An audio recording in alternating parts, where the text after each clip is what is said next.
circle. Circle. Nripa, Nripa, O king.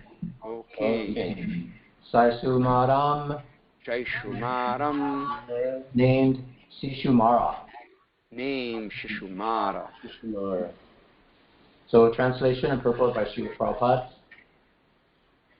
O king, when such a mystic passes over the Milky Way by the illuminating Suṣumṇā to reach the highest planet, Brahmaloka, he goes first to Vaiśvānara, the planet of the deity of fire, wherein he becomes completely cleansed of all contaminations. And thereafter, he still goes higher to the circle of the Śiśumāra to relate with Lord Hari, the personality of Godhead. Please repeat. O king. O king. When such a mystic passes over the Milky Way, when such a mystic passes over the Milky Way, by the illuminating Suṣumṇā, by the illuminating Suṣumṇā, to reach the highest planet, Brahmaloka. To reach the highest planet, Brahmaloka, he goes first to Vaiśvānara. He goes first to Vaiśvānara, the planet of the deity of fire. The planet of the deity of fire, wherein he becomes completely cleansed of all contaminations. Wherein he becomes completely cleansed of all contaminations. And thereafter he still goes higher. And thereafter he still goes higher. To the circle of Śiśumāra. To the circle of Śiśumāra. To relate with Lord Hari. To relate with Lord Hari. The personality of Godhead. The personality of Godhead. Okay, Prabhu, just give me a moment here. Okay.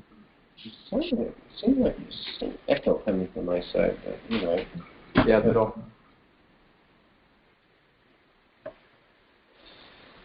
Okay, I found your name. I'm going to mute myself. We're ready. Okay, purport by Srila Prabhupada. The pole star of the universe and the circle thereof is called the Śiśumāra circle. And therein, the local residential planet of the personality of Godhead, Kshirodaksai Vishnu, is situated. Before reaching there, the mystic passes over the Milky Way to reach Brahmaloka. And while going there, he first reaches Vaiśvānara Loka, where the demigod controls fire. On Vaiśvānara Loka, the yogi becomes completely cleansed of all dirty sins acquired while in contact with the material world. The Milky Way in the sky is indicated herein as the way leading to Brahmaloka, the highest planet of the universe.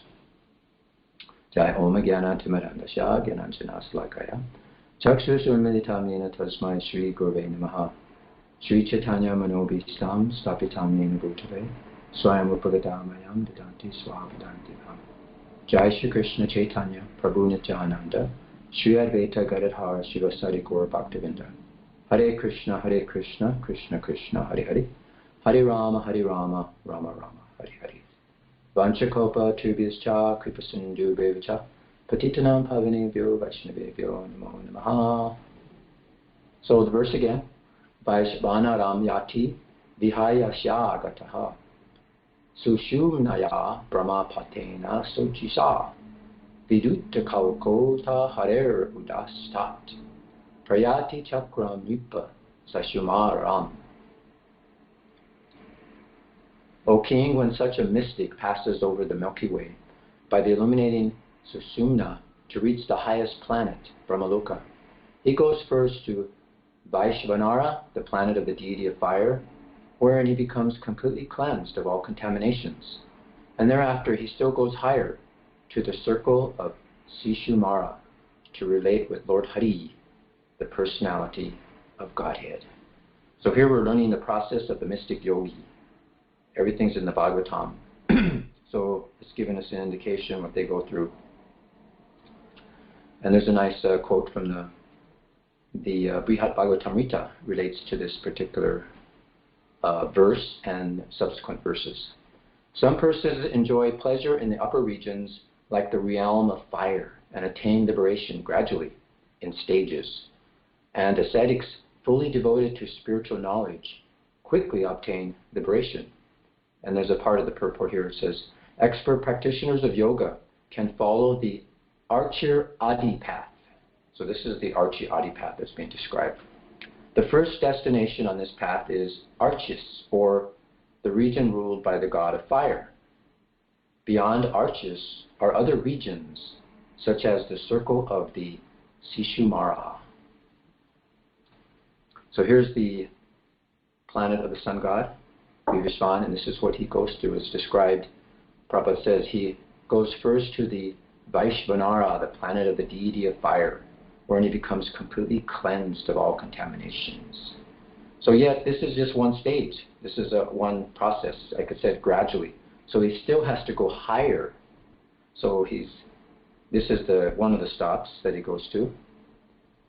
And as described in the 10th canto, there's a nice quote. I think this is from the purport. Prabhupada quotes the Chandogya Upanishad 866.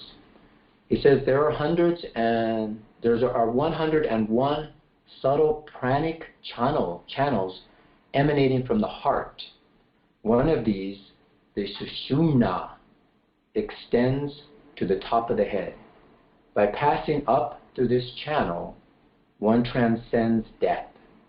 The other channels lead in all directions to various kinds of rebirth. So here is very scientific, the Bhagavatam. It's explaining how the human body works and how the different channels in the body. These are actually called different nadis, and we'll discuss here. There's a very nice article that was written by in the Back to Godhead magazine, and let's see what's his name. I can't remember exactly, but we'll come to it here. So he says here, there's a tantric path, and how the yogi, he has to please Durga. And she's a very powerful personality. We know she has 10 hands, 10 weapons. And this process is very, very difficult, and it's rarely carried out to the end. So he gave some really interesting details, actually, of what the aspirant has to go through.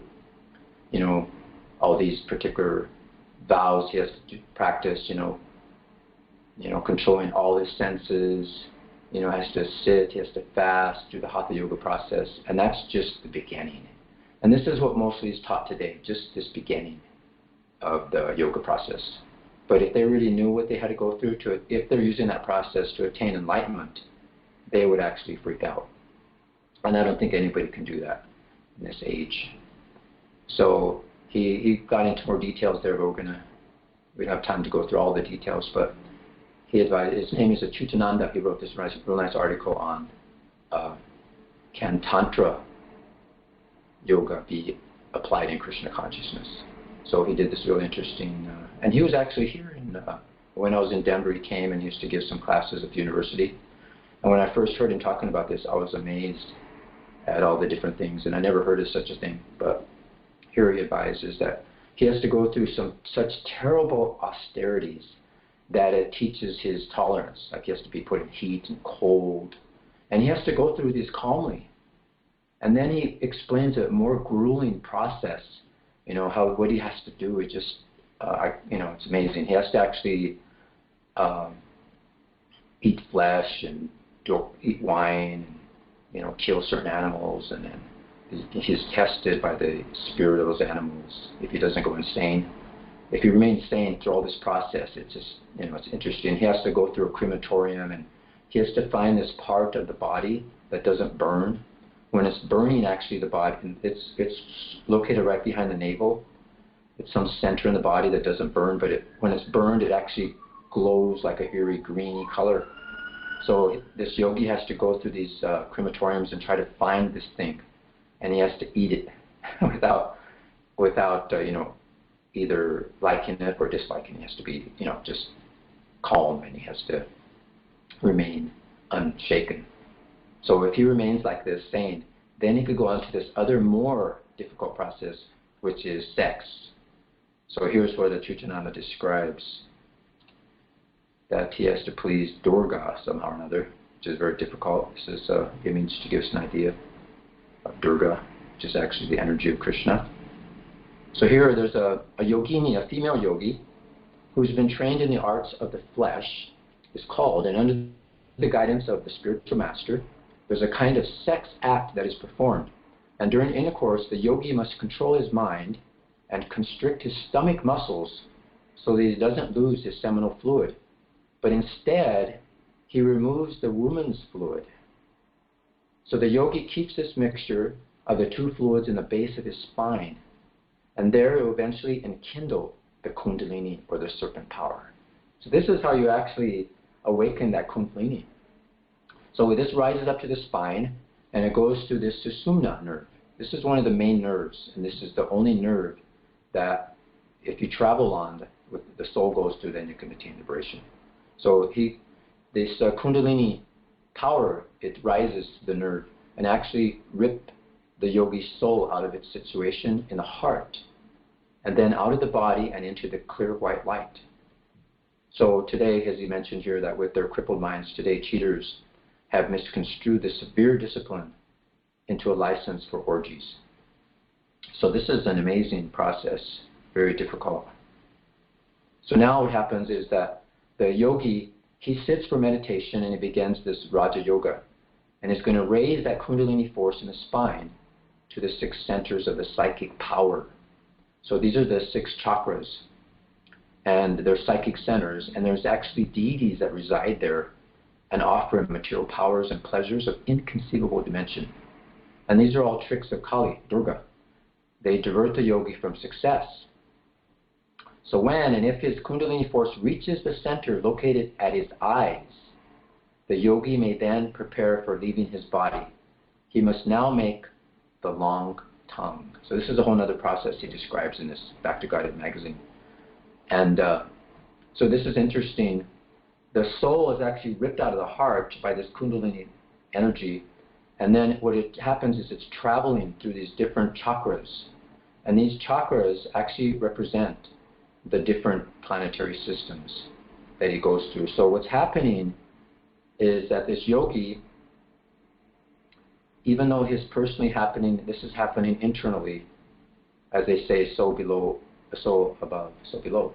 So what's happening internally is actually he's experiencing this within these different chakras, but actually externally he's traveling to these different planets. So that's why he's being tempted, and he's offered all these different powers and pleasures of inconceivable dimension. It could be very distracting for him on his path.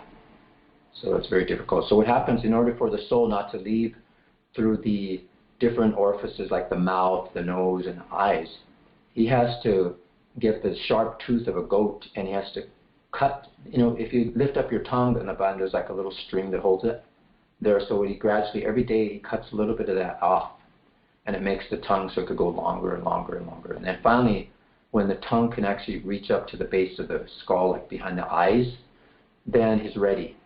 And that's just the beginning of the process. So that's where the yogi has to try to, actually end. Like we saw that yogi, the soul is actually penetrating the chakra on top of the head.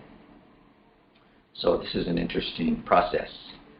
So now, here's another, there's a whole chapter in the Śrīmad Bhagavatam, in the 5th canto it's the 23rd chapter on this Śiśumāra planetary system. It's probably the shortest chapter I've seen. It's only 9 verses actually.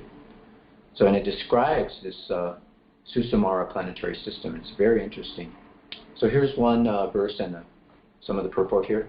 Established by the supreme will of the Supreme Personality of Godhead, the pole star, which is the planet of Maharaj Dhruva, constantly shines as the central pivot for all the stars and planets. The unsleeping, invisible, most powerful time factor causes these luminaries to revolve around the pole star without cessation.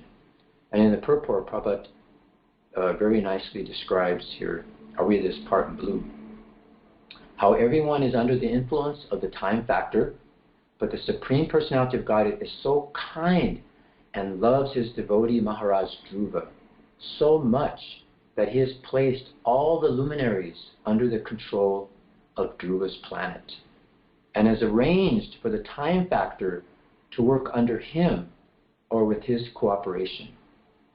So just see, everything's done by Krishna, but yet he wants to make his devotee Dhruva the most important individual within the universe. So the Lord has placed the activities of time factor under his control. Can you imagine that? And this is Dhruva Maharaj, such a pure devotee.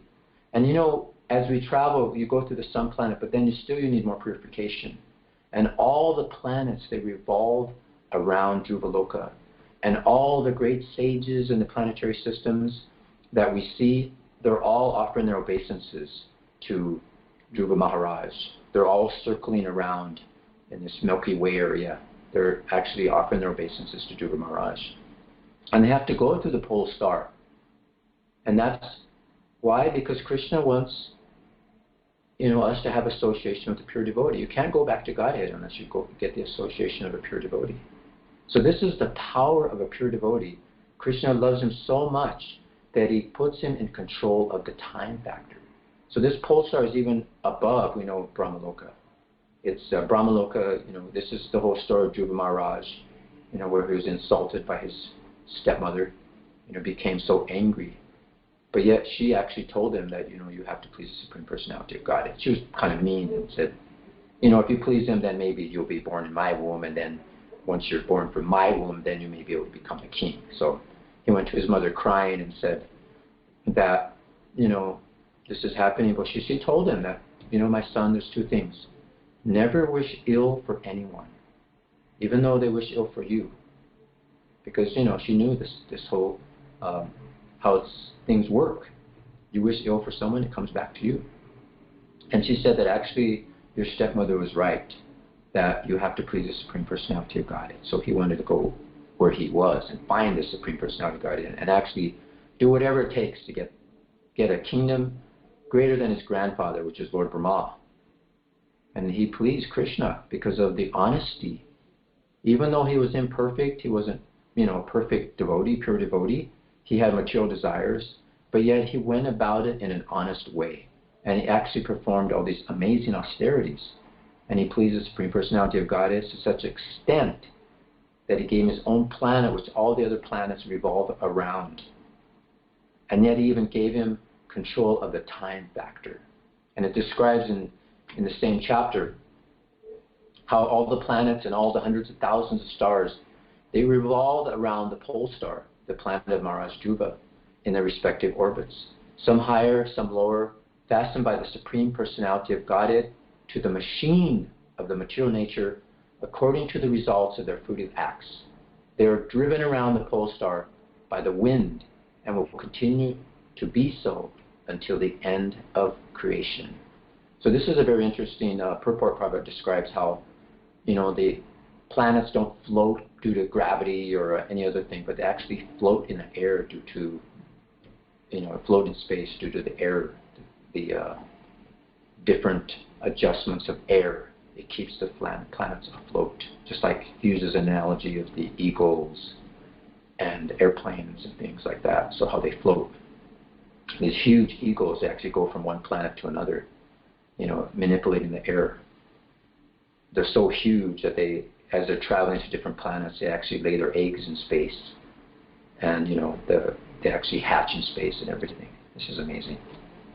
So this is an interesting graphic, how it shows all these planetary systems revolving around the pole star. It's not like one day they're off course or they're a little bit off here and there, but they're perfect.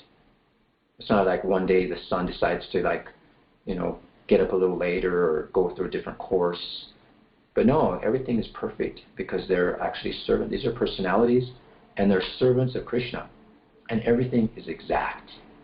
Everything is exact. That's why we have the whole science of astrology and astronomy, where they can actually predict the rising of the sun, the movements of the planets, years from now. So this is Krishna in charge, and out of fear and out of the order, they're performing these various duties. Compared to our duties, we mess up so many things during the day. But these devotees are so pure, they don't make mistakes. They're just engaged in their service. Because they know the order of the Supreme Personality of Godhead cannot be disobeyed, no matter who you are. There's a verse in the Bhagavatam, I can't remember, but it talks about how nobody, no matter if you're a great scholar, you're a great austere yogi, if you're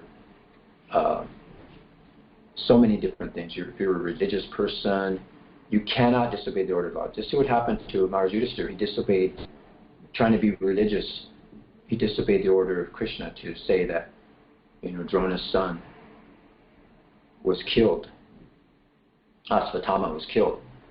And he didn't want to say that. So because of that, he had to say, Asvatthama, the elephant, under his breath, is dead. So he didn't hear the elephant part. So because of that, he had to see hell for a moment. So nobody, no matter what, who you are, what you do, what you can't disobey the orders of the Supreme Lord. This is why the universe works, because they're obedient. So, I don't know, something happened here. So this is in a purport. Let's see if I can fix this here. Oops.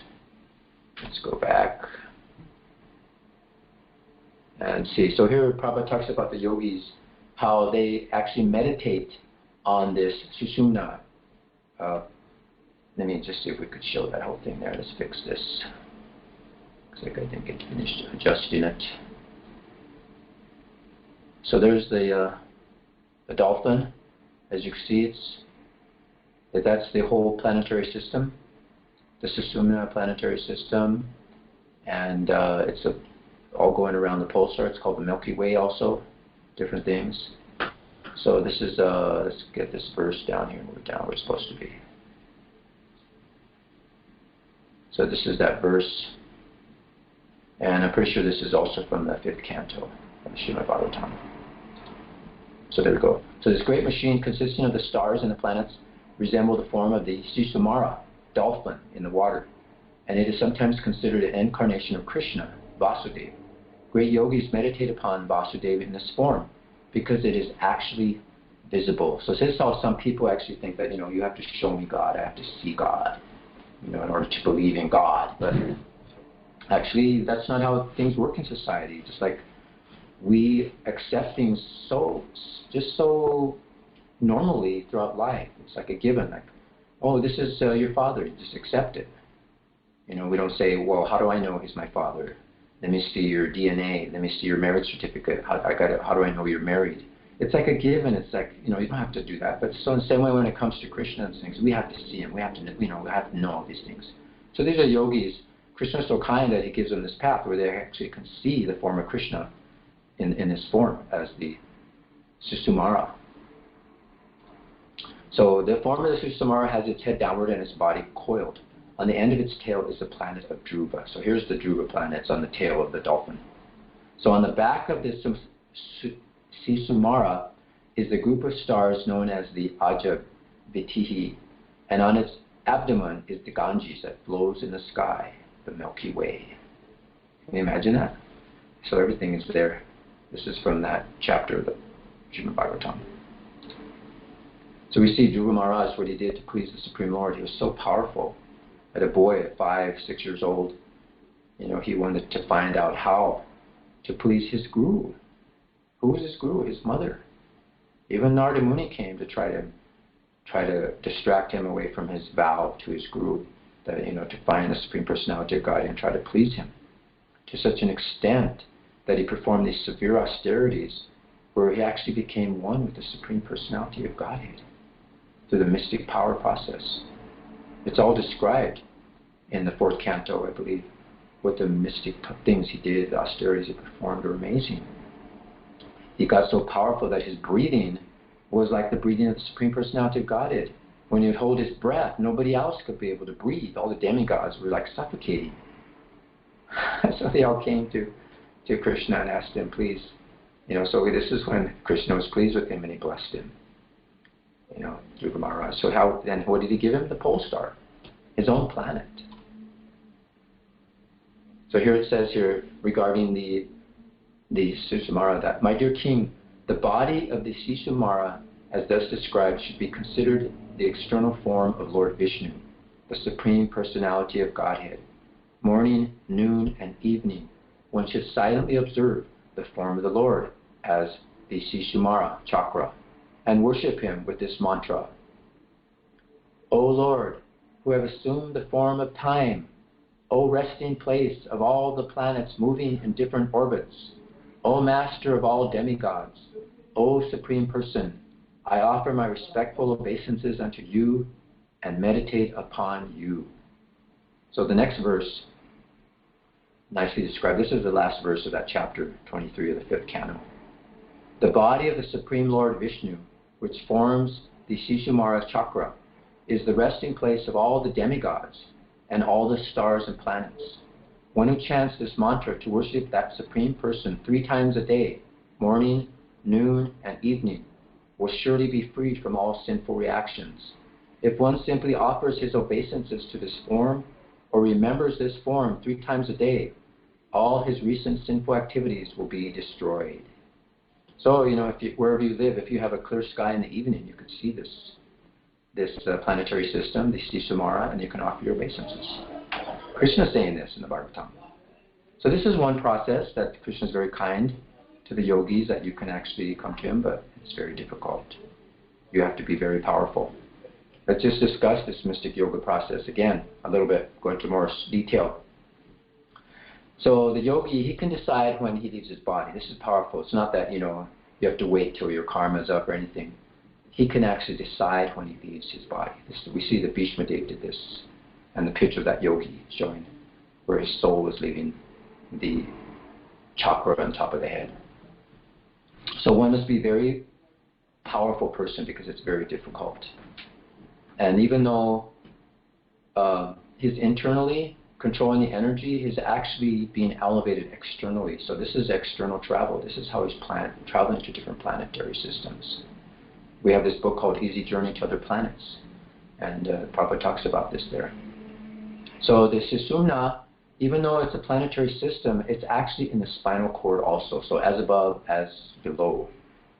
It's actually in some circles, like if you study Qigong and things like that, our Chinese medicine and things, they talk about the spinal cord is actually the brain center. It's actually a continuation of the brain.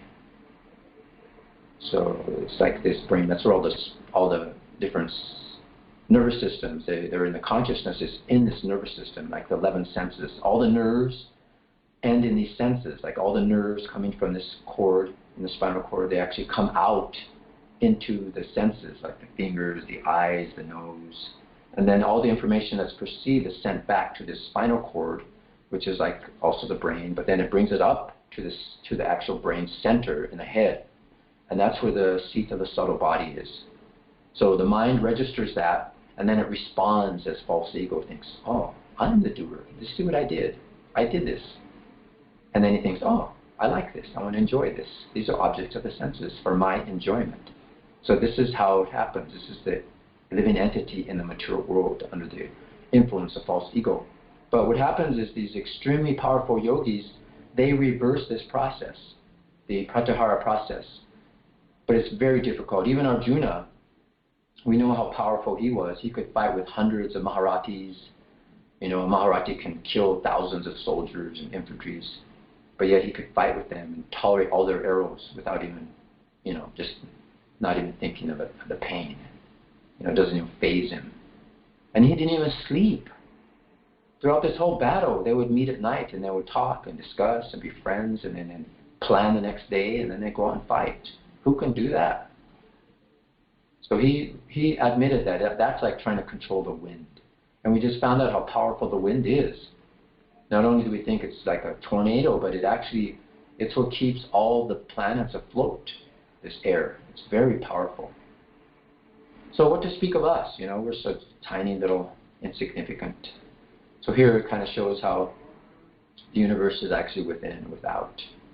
It's amazing, Krishna's mystic system, how he set up this system. We can't even comprehend it.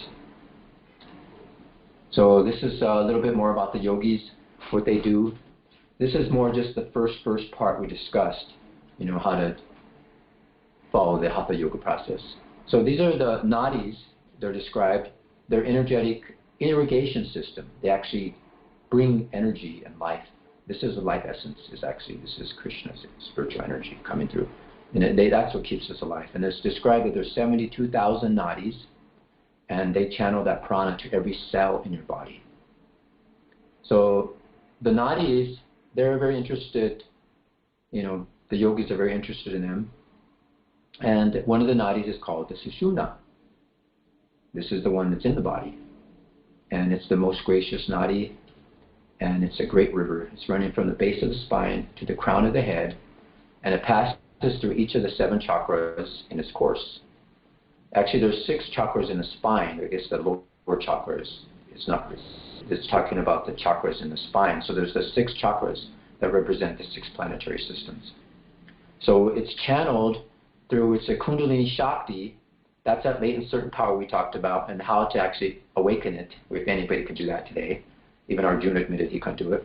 And and then you go to the higher spiritual consciousness. It can fuel that, and it helps you rise from its origin at the Muladhara root. That's the root chakra. And this is where then it ends up at the Sahasra chakra, the 1,000-fold chakra at the crown of the head.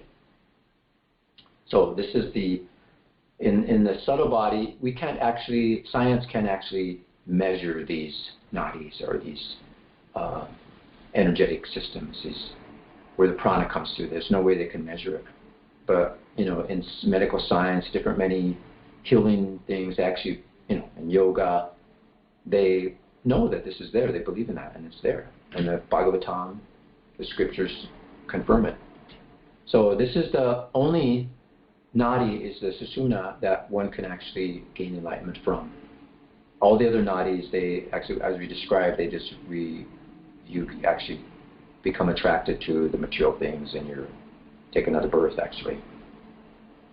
So this is interesting. So there's the Ida and the Pingala.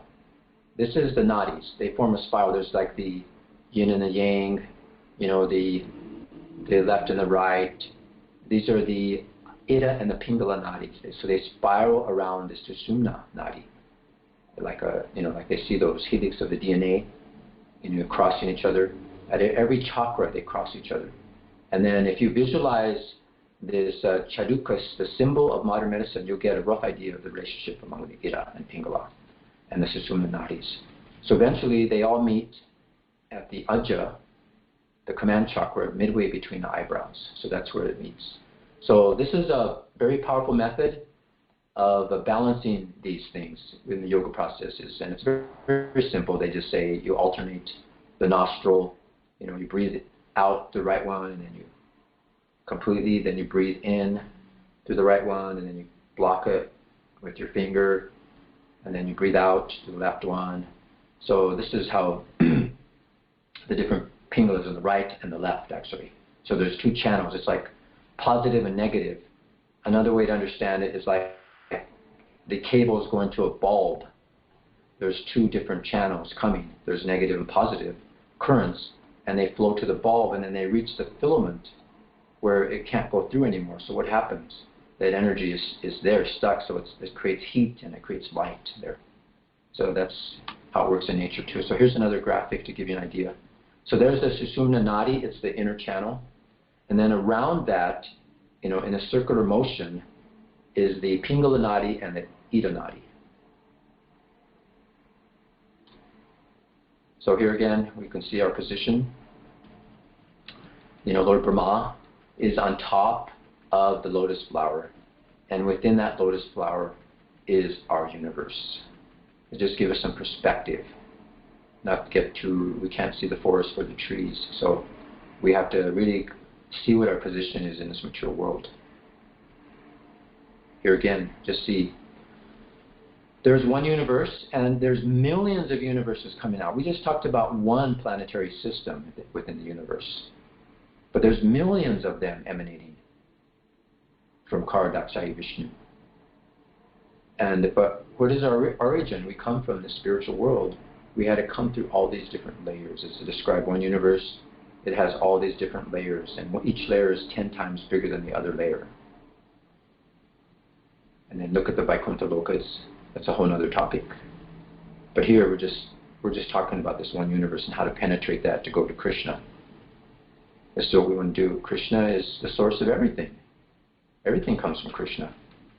And that's what we want to do, is we want to go back to Krishna. But as we discussed the process, we have to actually follow, be obedient to the laws given by Krishna and the process in this age that we have.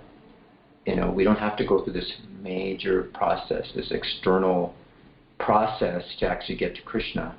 All we have to do is chant Hare Krishna, think of Krishna by chanting His holy names, and then we will actually attain Krishna. We will get back to Krishna. So this is the process. It's very simple, actually. Simply by chanting the Hare Krishna Maha Mantra, we don't have to go through this procedure, but we just simply accept the authority. And that's what the yogis do. They think the procedure is all in all. Like, if I just follow this procedure, I'll get there. But that's not how it works, really. If you notice, the yogi had to have his spiritual master there to guide him. He had to have the association of a devotee. So by the authority, just like if you go through immigration, you got to go through all the procedures. If you just go through the procedures, doesn't necessarily mean you're going to get through. But you have to be approved by the authorities. So if you're approved by the authorities, that's what actually does it. It's not the procedure that is the cause, but it's the authority that grants you sanction to get through. So in the same way, we go through the authorities of the Vedic scriptures, the devotees, great devotees like Dhruva Maharaj. We have to get his association. We could get his association now through the Bhagavatam.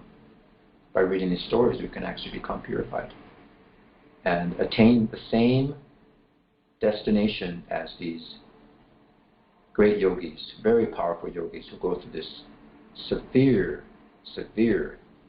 gruesome process which we were describing. We didn't even go into detail all the gruesome, not save you all that. But here's a nice verse at the end. It says, those who neglect the Lord's form, here we have to be obedient, we can't neglect Him, are surely failures on every path in life. So what to speak of the path, going back to Godhead, it's in every path of life. But if one develops even a little love for the Supreme Personality of Godhead, one is liberated without difficulty. Swapam api yasha dharmasha trayate mato bayat. And just see, you develop love for Krishna, and if He loves you, look what happens. Simply because Krishna loved Dhruva Maharaj. Look what He was put in control of his whole planet. All the planets revolve around Him. And Krishna even put Him in control of the time factor. Can you imagine that? Therefore, the Supreme Personality of Godhead recommends in the Bhagavad Gita, 934, Manmana bhava mat bhakto madhyaji mam namaskaru. Simply think of me, become my devotee, worship me and offer some slight homage to me. Simply by this process, one is guaranteed to return home, back to Godhead, and thus attain the highest perfection. So that's from the purports from the 10th canto. So thank you very much. And this is the process. Hope everybody understands these two words that we discussed in the beginning. Give you a little insight. I mean, I've just touched it. I don't claim to be an authority on this yoga system, but this is what I've heard about the Suṣumṇā and the Śiśumāra. So any discussion, questions? Great class, Prabhu. I have unmuted everybody. I need to mute myself because I'm still getting that echo. Sorry. Yeah, that was fascinating, Prabhu. Great class. You really got my attention. You were mentioning that article about Tantra Yoga. Yeah. I went, as you were speaking, I went to the back to Krishna.com. I found the link to Tantra and Sex Be Yoga, but when I click on it, it says the page can't be found. Oh. When we talk later, maybe you could help me find that. I really would like to read that. It's in the database. Oh, it's in the database. I didn't find it in the database either. I'm going to call you later because I got to order some books. Maybe you can help me find it. Yeah, under BTG articles and things, I think it's there. But I have the reference for it. Let me see here. It's here. Yeah, it's Back to Godhead number 13. And it's in 1978. Are the BTGs on the Veda base? Maybe because I have the older Veda base. Oh, maybe you have to get the updated one, I think. But yeah, I think it's on there. That's where I got it. I mean, I have an app database, and that's where I got it from.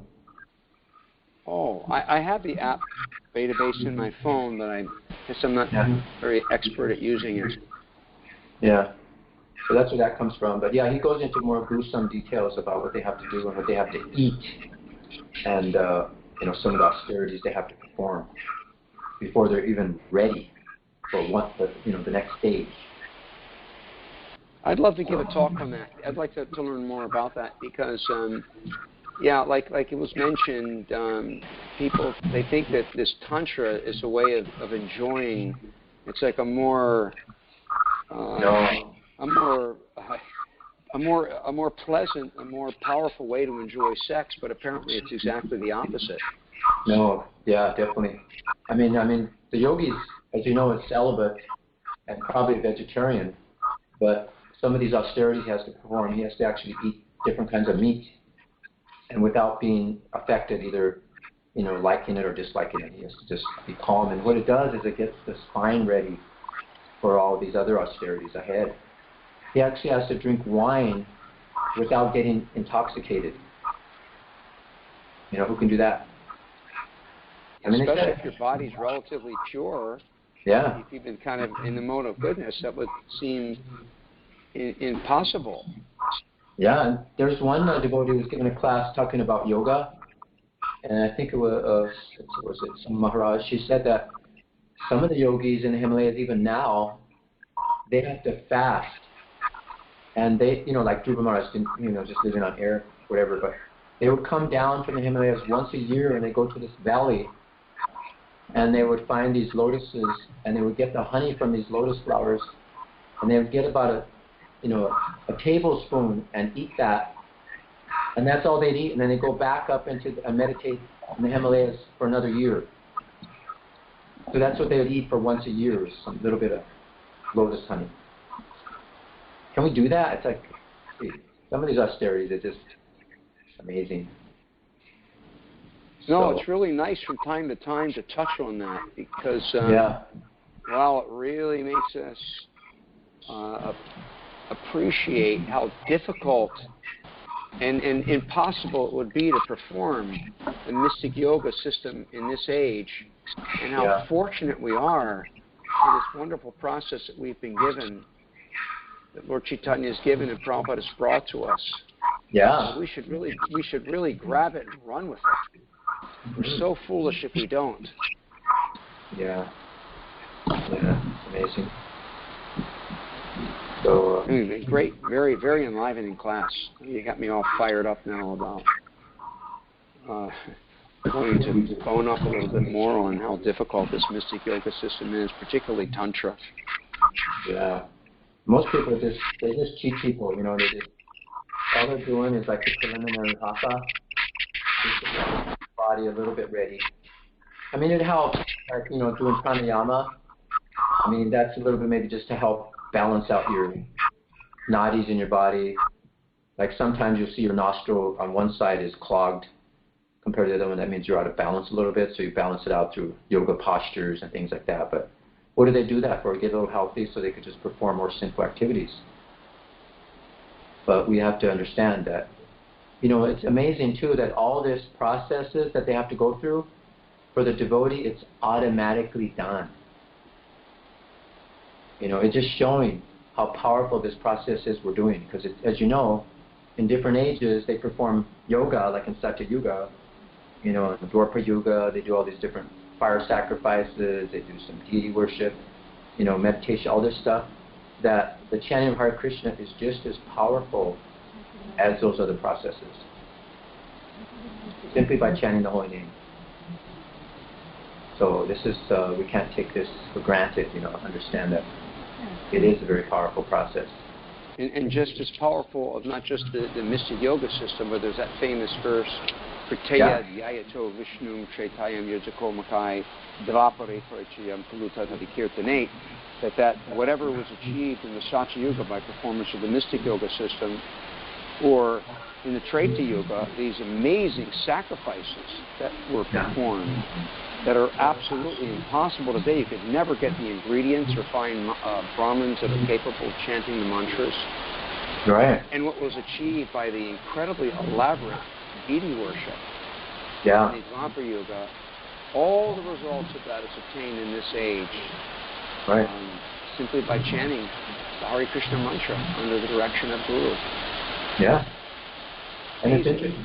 Yeah, and I'm just amazed how, reading that chapter of the 5th canto about the Suṣumṇā planetary system, how Krishna set it up in such a way that we have to go through devotees in order to get back to him. And how he set up his pure devotees in such a way, like Dhruva Maharaj, that we get the purification of his association. It's like all the planetary systems, all the great 7 rishis and the sages and the demigods, they're always offering their obeisances to Brahmaloka. Getting the mercy of the pure devotees. Just as it's essential that we take shelter of Guru and instruction in Guru. So apparently that's the same in other yugas, because just like Dhruva, who was practicing mystic yoga, he had to take very exacting instructions from Narada. Right. Narada laid it all out for him, exactly what he had to do, and very carefully follow Guru. And of course, as you were mentioning, he had Vartma Pradarsha Guru, his actually even his stepmother, Daruchi, who said, well, if you want to enjoy, you have to take birth of my womb, and to do that, then you're going to have to approach the Supreme Personality of Godhead. And then, as you said, his mother, Suniti, confirmed that.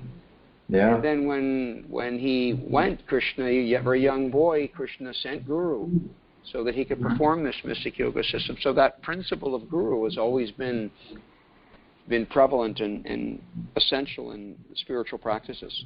Exactly. Even like we mentioned a Tantra yogi, he has to be guided by his Guru.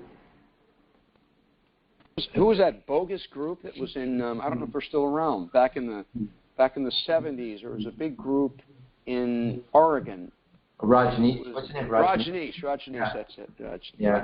Are they still around? No, he got kicked out. I mean, for a while there, someone asked Prabhupada what he thought of them. They asked Rajneesh what he thought of the Hare Krishna movement. And Rajneesh was saying that it's all bogus, it's all, it's not necessary, it's this and that. And it was right after that, someone had asked Prabhupada before they had asked Rajneesh, they asked him about that, and Prabhupada said, in due time, he will get kicked out or something, or he just said that he'll be finished. So, so when he blasphemed Prabhupada, about that, then right after that, he got this incurable disease, and they had actually considered him a nuisance, and they deported him, I guess they call it. Yeah. And then there's still a lot of from the country, or kicked him out? Yeah. Or he was deported from the country? Yeah. He was deported from America. How long ago was that? Oh, I don't know. That's, quite some time ago. But his books are still around. He does his things on Laya Yoga and all these things. I mean, it's interesting, but it's all like, it's so, just so much procedures and stuff that we're talking about, But, who wants to get involved in all these procedures? Just, we don't have time for all that stuff. Just chant Hare Krishna and be happy. And just stay on the boat of Krishna consciousness. Don't bloop, as Prabhupada say, don't bloop. So that's our process. Great class, Prabhu. Yeah, thank you for all your kindness and well wishes and blessings. Any other comments or realizations people got from what I said today? Hare Krishna, Prabhu, thank you for giving such an interesting class. I was wondering if the yogi mentioned in this verse actually gets an escort, like the Jivas that are leaving and they're going to see Yamaraj, they get the Yamadutas to escort them, and if the jivas are going to the spiritual world, they get the Vishnu dutas to escort them. So does this yogi in this verse, does he get any kind of an escort? Did it say maybe in that article? Not in the article, and it didn't say it in that chapter in the Srimad Bhagavatam, the 5th canto. But that's an interesting question. But it seems like he's going through the mystic process, but it is sanctioned by Krishna, and it's an authorized process where one goes through these different planetary systems. But it seems like he has to get purified, like going through the sun planet, then he has to go through Dhruva. So, I mean, he has to go through some kind of assistance. He can't just go directly to Krishna, but he has to go through this process, as we mentioned, especially Dhruva, where he becomes, even though he got purified from all his sins through the sun planet, then he has to go more and get purification by the association of a pure devotee to get to Krishna. So I guess in that way he's assisted. But, I didn't mention anything about, like the Vishnu dutas. Wasn't the Vishnu dutas come and take Dhruva, though? I think they did when they came and got him. And then they picked up his mother. It might be different for devotees. Maybe they get a special first class, Garuda ride back to Godhead. Comfortable ride. So, I don't know. That's a cool question, though. When you showed the picture early on in class of the yogi that was traveling to the who was traveling in a chariot, it looked like he had a chariot driver. Yeah, that's actually the sun god is what that painting's supposed to be. The sun god is actually traveling on his chariot, illuminating the planetary systems. It's one of the most powerful planets. Actually, that's the only planet that's described as not a deity like a living entity. It's actually Narayan himself. That's how it's described in this chapter. But it's very powerful. But yet he even circumambulates Brahmaloka. Can you believe that? So that's the power of his devotee. Krishna likes to empower his devotees. I never heard of anybody being in charge of time, a devotee. Like, it's pretty amazing. Dhruva. Because in Gita, Krishna says, Kalasmi. Yeah. But he does that in cooperation with his devotee, Dhruva. And like I said, we can't imagine. It's like there's unlimited universes. And we're just talking about one. It's just amazing, Krishna's power and his energy. What to speak of the spiritual world, all the different planets there.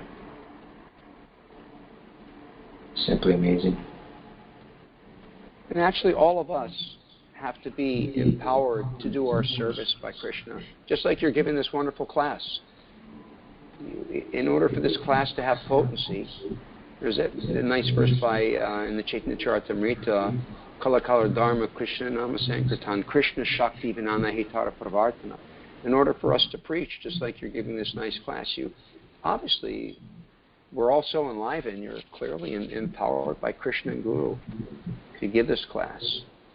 So we may not be empowered to, control time or what have you, but whatever we're doing, even the materialist really is empowered. Prakriti kriyamana nigunai karmana syarvshaha. Even the materialist, everything he's doing is empowered by Maya. So the devotee, he becomes empowered by Krishna to do his service. And we could see Krishna's definitely empowered you to giving these nice classes and make these wonderful visuals for us. Put this all together. It's really nice. Thank you, Prabhu. That's very nice. Yeah, I was reading that we actually have to become focused, like that one verse, Ekeha Nandana, Prabhupada's favorite, about being one-pointed, fixed. And this is why Krishna gives us all these ideas to see how Krishna is. Like, we could just say, God is great, right? But that doesn't provoke your thinking, God's great. But here we're going into detail how God is great. And that's what absorbs our minds. So to keep us focused, simply think of Him. And we'll go back to Him. And I was talking with my son the other day about these different, when you get a business, you try to find a niche, where you can fit in, what you're good at, and find out what you're doing. So I was thinking, in devotional service, we also have to find our niche, what we're good at, so that, because it's bewildering. Even in Krishna consciousness, there's so much to do, so much going on, so many ways you could go. But if you find a niche in Krishna consciousness, where you find you're good at something, and then you just get the blessings from the devotees, like I'm getting the blessings from yourself, and from our spiritual masters and things like that, we can become focused and fixed on something, and that way we can really develop something in Krishna consciousness and expand it. So that's kind of was a meditation for me for the last week or so. It's nice how we could just find some kind of niche in Krishna and devotional service, get it approved, and then just try to focus on that and develop it. And if you can do that, then you will remain free from bewilderment in the material world, and that's what it's all about. See, the yogis, they reverse that process of this being attached to the senses, and these objects. So they reverse it, the consciousness from going outward, and they reverse it to going inward. And that mystic process where they're actually elevating themselves to higher planetary systems. And then if they, by doing that, they're doing that, but they're automatically done for the devotees. We just remain fixed and, one-pointed in our service for Krishna. Then we'll do like some devotees, they're very expert at writing, and Prabhupada encouraged it and empowered them, and then it's for their purification and for their advancement, and then they develop it and expand it. Some devotees are good at deity worship, things like that. So everyone has a certain gift given by Krishna. And so hopefully by doing these things we can become purified for our own purification and ultimately our own liberation back to Godhead. There's a potential, I was thinking as you're saying all that, there's a potential pitfall that we all have to watch out for. As I'm saying this, I'm preaching to myself, that when we take shelter of Krishna to perform some service, and Krishna empowers us to do it, the pitfall is that we start thinking we're doing it. And yeah, I'm the doer. Then we'll fall. But just like Prabhupada was always right. giving credit to his guru and giving credit to his disciples and taking no credit for himself, we really have to emulate that. Because in that way we will really become powerful, because Krishna is unlimitedly powerful as his guru. And as long as we try to start grabbing the credit, then everything will be ruined. But if we could follow just like Prabhupada did and always give credit to everyone but ourselves, then Krishna will empower even more. Yeah, exactly. Right. That's true. Krishna empowers us. Jai, Prabhu. Well, it's so nice how Krishna is empowering you to do so much nice preaching there in Hawaii. You guys started this satsanga, isanga, and now you created a temple there. It's nice, amazing, and you're getting some really nice people coming there, huh? That are actually. Last night we had another program here at our Hare Krishna temple. Did I send you a picture of our deities? No, you gotta send me a picture. It's amazing. Yeah, we Mother Manmohini brought her deities, Jaipur deities, marble deities of Radha Krishna, which we set up here, and we've been having programs in the gardens. And it's been so well attended. We had last night over 30 people. They're all sort of new, not like an old ISKCON crowd that's coming around. These are all new spiritual seekers, and we had wonderful kirtan. I spoke last night on karma and reincarnation. And then we had a wonderful feast. So many nice devotees pitched in and cooked a really, really nice, wonderful feast. And the people, we did it 2 weeks ago, and they couldn't wait to come back. They've all come back. They brought friends, and we mentioned we're going to do it again in another 2 weeks. And I'll send you some pictures. That'd be great. Yeah, Mother Mohini was here when she was coming through to pick those up, and we were supposed to go get a darshan, and something happened. I guess we didn't make it. But I'd be anxious to see. There's now so many people are coming in Hawaii. A new professor I never met before, actually at 2 different universities. He came, and he's all excited. And wow. I mean, the preaching is just really, really expanding. And Raghava, and my wife Devaki, and Ramananda Prabhu is working with us full time on this project. So Ramananda's been with us for 3 weeks, working on our website and helping get everything arranged. So we're all like really, really fired up and excited. Every morning we're having Mangalarti for the deities and Tulsi, and really special. Krishna's empowering you guys to see your example, perfect example. Jai Prabhu, someday we'll try to get a little drop of your mercy. Hare Krishna.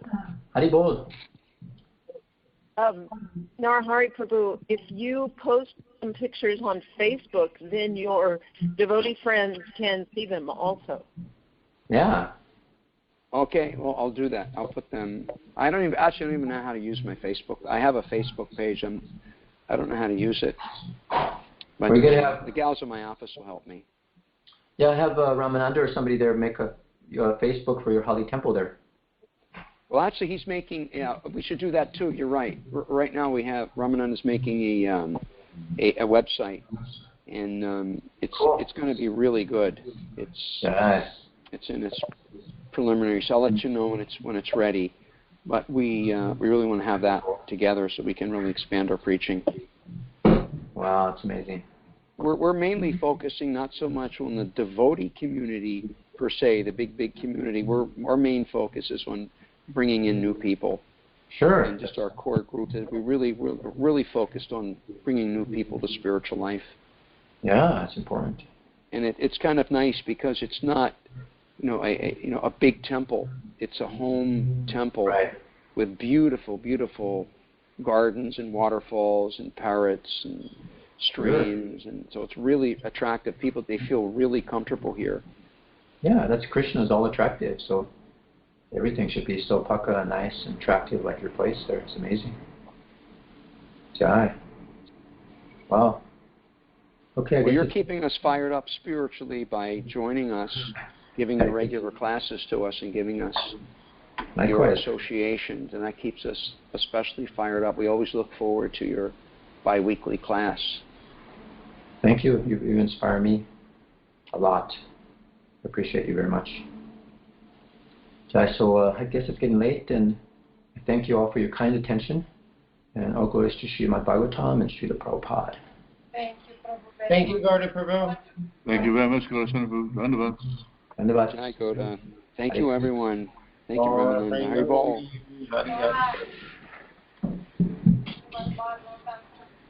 Jai. Jai.